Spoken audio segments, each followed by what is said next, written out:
for the Aces this year.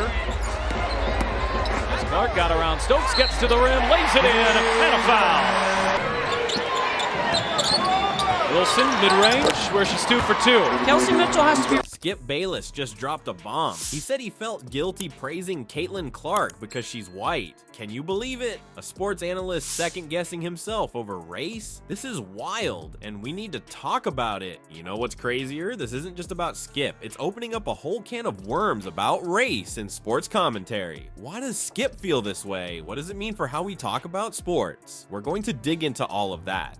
Imagine being torn between praising talent and worrying about how people might see you. That's Skip's dilemma right now. But here's the thing, this goes way deeper than just one analyst's opinion. It's about the whole world of sports media. Are you ready to see how deep this rabbit hole goes? Wilson into a double team, out to Alicia Clark. Yeah, you got to keep your at the beginning of the year.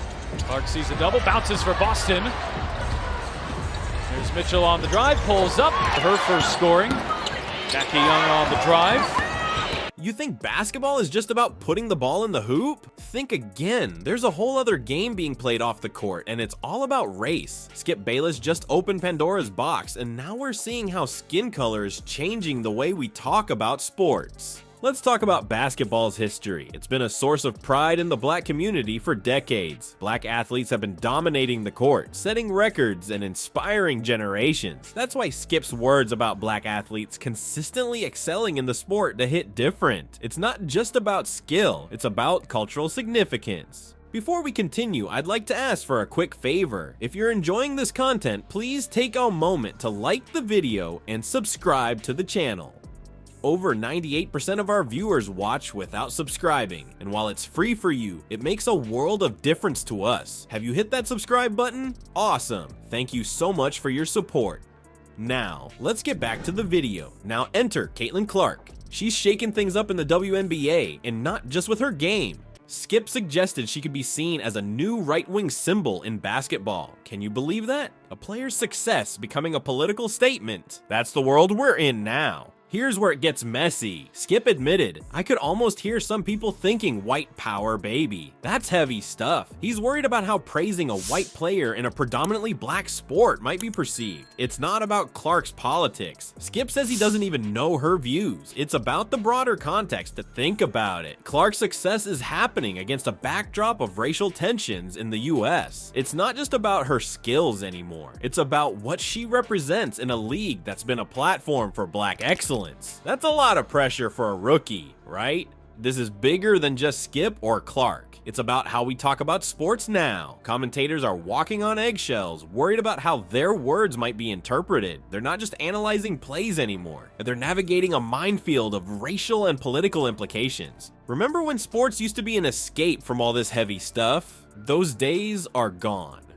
Now, every praise, every criticism, every comment about a player's performance comes with a side of what will people think I really mean.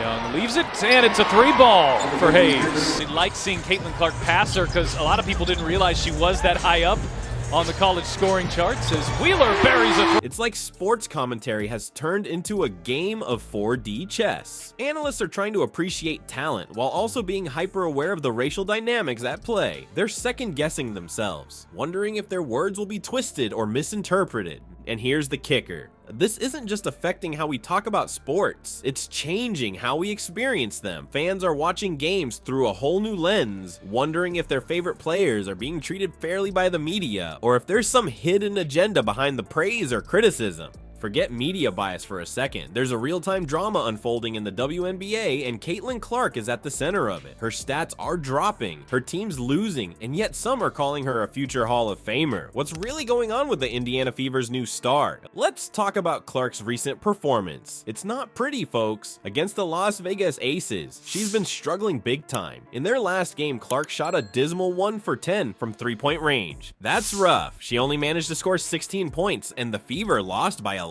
It's not just one bad game either. Clark's shooting percentages have been on a downward spiral every time she faces the Aces. This isn't just about Clark though. The entire Indiana Fever team is feeling the heat. They haven't beaten the Aces all season, not once. Wilson's finding some space from the mid-range and connecting. 3 for 3 from the mid-range. Here's Asia Wilson knocking down her first look. Elle Duncan, a WNBA analyst, is calling their upcoming game against the Aces a gigantic deal. And you know what? She's right. This game could make or break the Fever's season. But here's where it gets interesting. Despite these struggles, some big names in basketball are still singing Clark's praises. Cheryl Reeve, a respected figure in the WNBA, called Clark a potential future Hall of Famer. That's huge, right? But it also puts a ton of pressure on Clark's shoulders. Imagine being a rookie and having people talk about you like you're already a legend. That's gotta mess with your head a little. So we've got this weird situation. On one hand, Clark's talent is undeniable. She's got the skills, the vision, and the potential to be a game changer. But on the other hand, she's part of a team that's struggling to prove itself against the league's best. The Fever can't seem to crack the code when it comes to beating the Aces. And Clark's performance against them, it's been nothing short of disappointing. This is exactly the kind of situation that's making people like Skip Bayless uncomfortable. You've got a white rookie who's being hyped as the next big thing in a predominantly black league.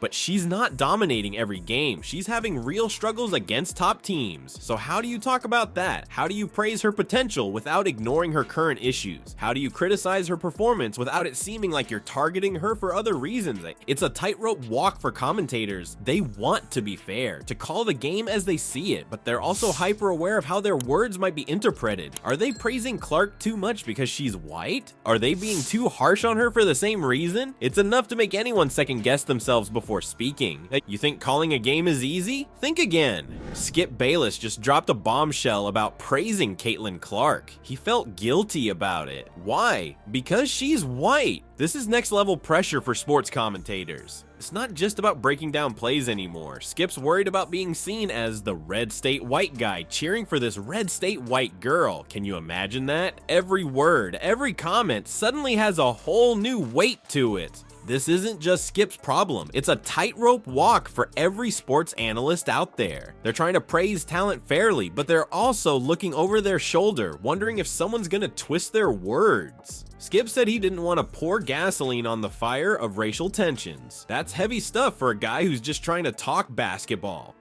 But here's where it gets really tricky. How do you cover a league that's mostly black when a white player starts making waves?